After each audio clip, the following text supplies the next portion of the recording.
sont prévisibles par palier, par jalon. C'est-à-dire qu'il faut une application jalonnée, c'est-à-dire une gestion jalonnée. Et la plus grande des choses aussi, il faudrait toujours la redevabilité régulière. C'est comme l'a dit mon collègue Michel, ce qui parvient parfois à amener à la mauvaise gestion, c'est quand on perd le sens de la redevabilité.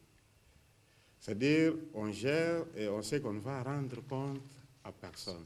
Et il n'y a personne même qui vient vous demander le compte. C'est-à-dire, c'est sa boîte, on gère comme on veut, comme on l'entend. Mais nous, nous exigeons à ce que la régularité et la ponctualité de cette redevabilité. C'est-à-dire, si on a dit qu'on fait la redevabilité chaque mois, le 30, donc chaque le 30, il faut être redevable. Et celui à qui on doit rendre compte doit demander aussi. Parce que si celui qui demande ne demande pas aussi cette redevabilité, c'est-à-dire on perd parfois l'habitude avec le temps. On sait qu'il n'y a personne qui demande, il n'y a personne. Et je peux faire du n'importe quoi. Et on commence à mal gérer. Parfois, on gère mal parce que ceux qui doivent demander le compte ne le demandent jamais. Parce qu'ils ont été aussi impliqués dans... On ne sait pas, mais sauf qu'ils ne demandent pas. Et la plus grande des choses aussi, un suivi, évaluation régulier aussi arrange beaucoup de choses. C'est-à-dire arriver à prélever les données de ce qu'on a fait. Si c'est chaque mois, c'est chaque mois, si c'est chaque trimestre, c'est chaque trimestre. Arriver aussi à analyser toutes ces données-là pour se mettre en tête d'abord soi-même qui travaillait pour dire est-ce que je travaille bien ou bien je travaille mal. Si je peux me référer à ces philosophes, je pense que c'était Socrate, il y a encore bon mémoire, qui dit « connais-toi toi-même ». C'est ça le sens des responsabilités. Ok. Merci beaucoup, Magda. Oui, Monsieur Michel, dans le financement basé sur la performance, vous nous parlez de la grille analytique, tandis que M. Bruno, lui, nous parle de fiches standard T-mark. Où est-ce qu'on peut trouver la convergence et la divergence entre les deux systèmes? Merci beaucoup, madame, pour votre question. Donc, je crois que j'ai parlé des résultats. J'ai dit qu'il ne suffisait pas de quantifier les résultats, mais il fallait aussi les qualifier. Et je crois que plusieurs institutions, en RDC, mais aussi ailleurs, éprouvent ces difficultés. C'est qu'on arrive à atteindre des résultats. Ça peut être la vaccination, ça peut être les enfants scolarisés, ça peut être les kilomètres de champs labourés, mais lorsqu'on évalue la qualité, on se rend compte qu'il y a encore un écart. Donc, on s'est rendu compte que lorsqu'on introduisait cette réforme de financement, justement, les acteurs allaient dans le sens de la production.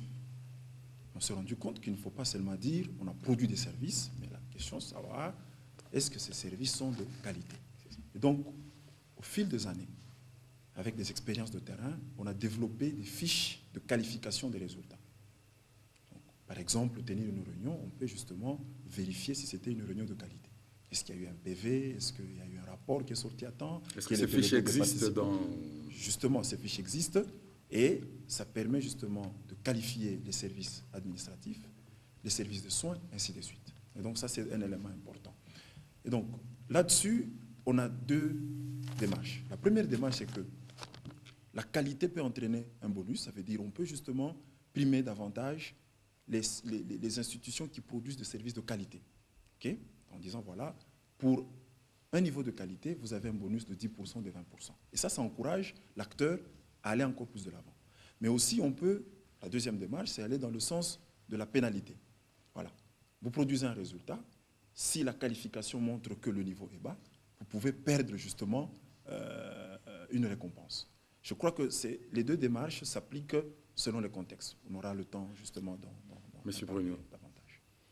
Oh oui, parce que vous parlez de la fiche standard T-mark. Non, les fiches standards T-mark vont dans le même sens, mais il y a toujours la prévisibilité échelonnée qui parvient parfois à nous distinguer. Mais on parle de la quantité, on parle de la qualité, et dans la qualité, on parle des normes, des spécifications techniques du résultat qui doit être atteint. C'est comme il a parlé de la réunion, là, on doit savoir la réunion, c'est sur quel terme, quelle doit être la qualité de participants, il doit y avoir un PV, tout ça. Tout ça, c'est la même chose avec le système TEMARC. Et ce qui est aussi important dans le système TEMARC est que c'est sur cette même fiche standard TEMARC où on doit trouver les réalisations et où on doit trouver aussi l'évaluation. C'est-à-dire, vous n'allez pas trouver une fiche où on va mettre les réalisations ailleurs. Quand il faut évaluer, on va évaluer ailleurs. Comme ça, on suit cette chaîne de la prévision, de la réalisation et de l'évaluation sur la même fiche. Voilà ce que je pourrais alors compléter. Amis téléspectateurs, nous vous disons que nous sommes en train de recevoir dans cette émission Que faire, Monsieur Michel et Monsieur Bruno sont tous les experts en développement. Avec eux, nous sommes en train de parler de l'utilisation du financement basé sur la performance et le fiche TEMARC dans l'amélioration de l'efficacité des institutions. Et on y va vite, mais je vais vous laisser suivre ces petits documents avant que Mathieu intervienne. C'est un atelier qui a été organisé par M. Bruno Kazadi en ce qui concerne le système TEMARC, et on revient juste après.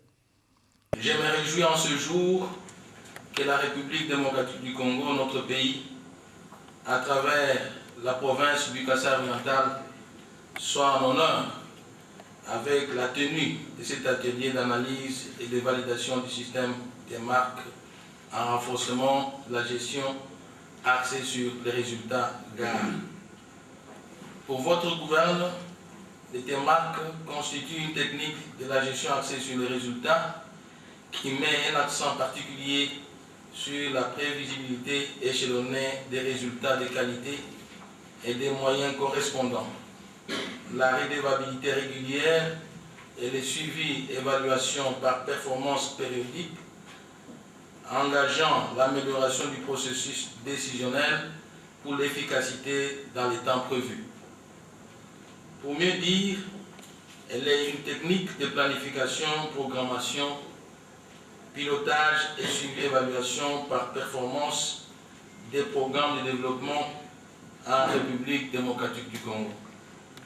Ce genre d'initiative est le fruit de la dynamique de paix et de développement lancée par le président de la République, chef de l'État, son Excellence Joseph Kabila Kabange.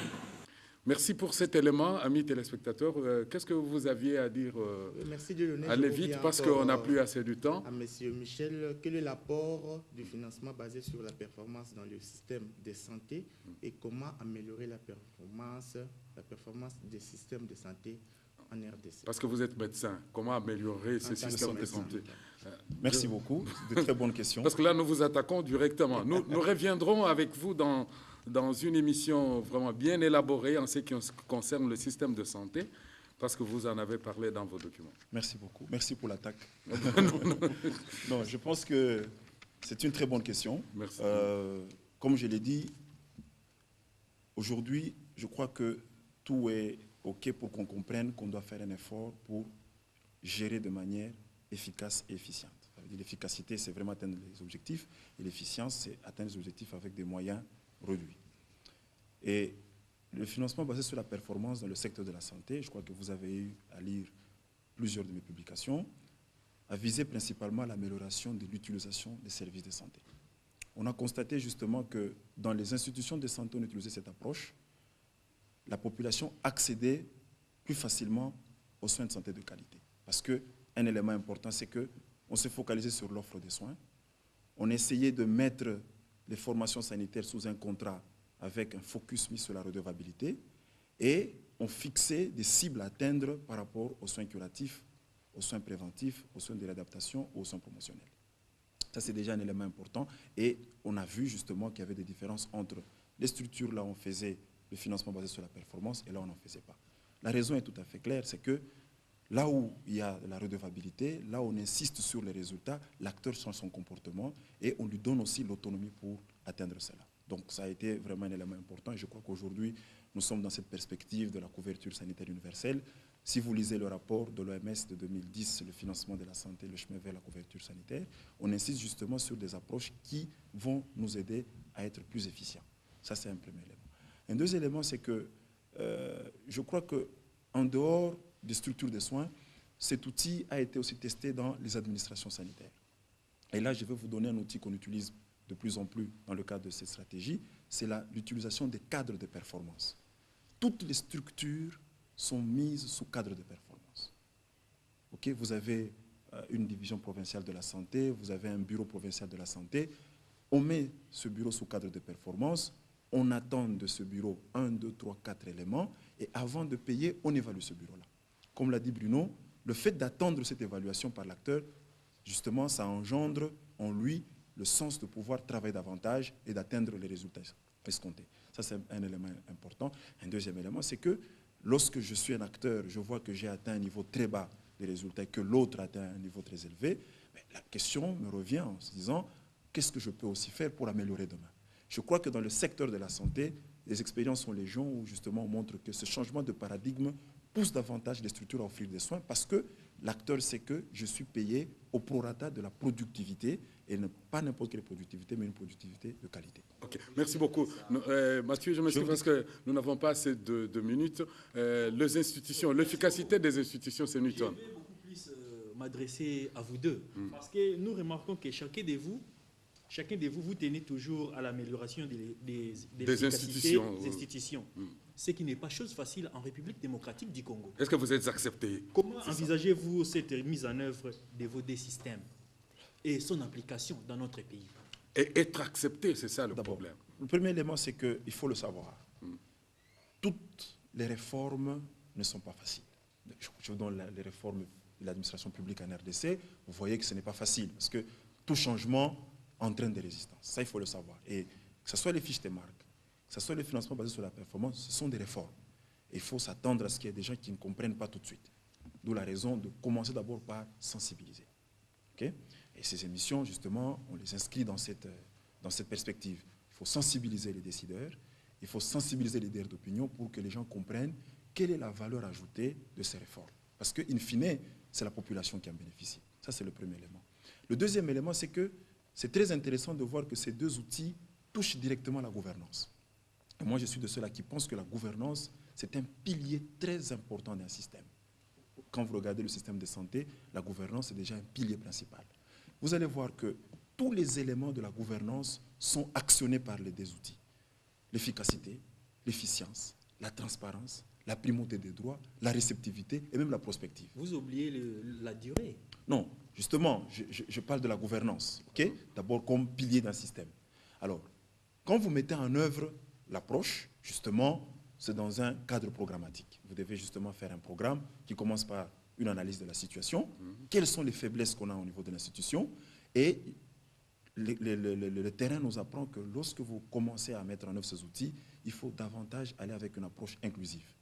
Impliquer davantage les acteurs, et je peux vous donner mon expérience, j'ai compris que lorsque vous incluez les gens au départ, et que vous avancez avec ces réformes, à un moment donné, les acteurs s'approprient l'outil et avancent pour Monsieur Bruno, ça, rapidement là, est-ce que vous pouvez ajouter Oui, ce que je pourrais ajouter est que la première des choses, comme l'a dit M. Michel, il faut amener aux gens à prendre conscience de leurs problèmes dans la gestion. Dès que les gens comprendront qu'il y a des problèmes dans la gestion et qu'il faut changer, on va se poser la question sur les stratégies qu'il faut utiliser. Quelles sont les méthodes qu'il faut utiliser pour améliorer pratiquement notre gestion?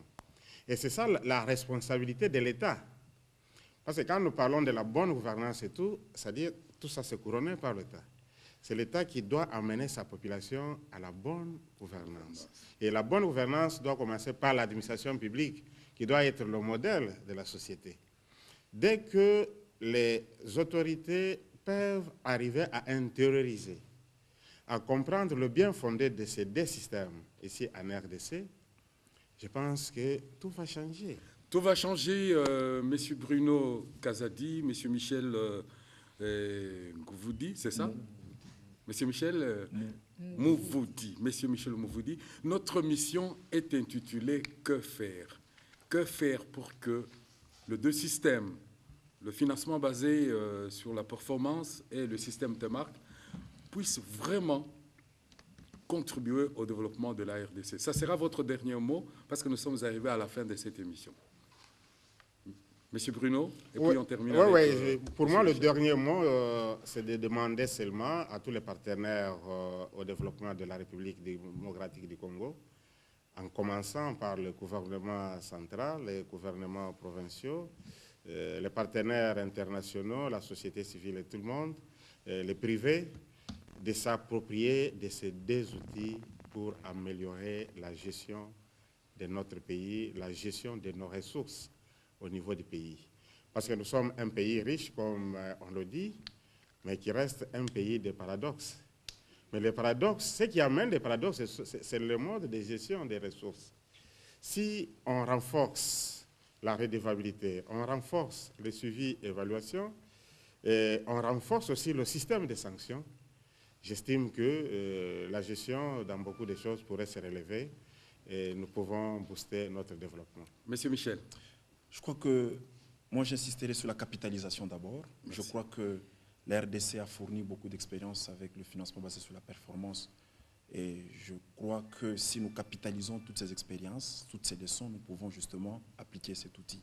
Et je crois que nous devons être une organisation apprenante. Je suis toujours de ceux-là qui défendent cela. Une organisation apprenante, c'est une organisation qui avance. Le deuxième mot, c'est l'appropriation. Je crois que Bruno l'a dit, il faut qu'on s'approprie tout outil de réforme qui nous amène au résultat. Donc les fiches T-Mark, le financement basé sur la performance sont des outils qu'il faut accepter. Et je crois que c'est en les acceptant, je crois que c'est en y mettant beaucoup d'appropriation qu'on peut justement correctement les utiliser. Et le troisième mot, je crois que c'est le souci des résultats. Ne nous soucions pas seulement de voir qu'on augmente les financements, ne nous soucions pas seulement de voir plusieurs bailleurs venir, mais il faut que de manière permanente qu'on s'interroge sur le lien entre le financement reçu, les ressources reçues et les résultats atteints.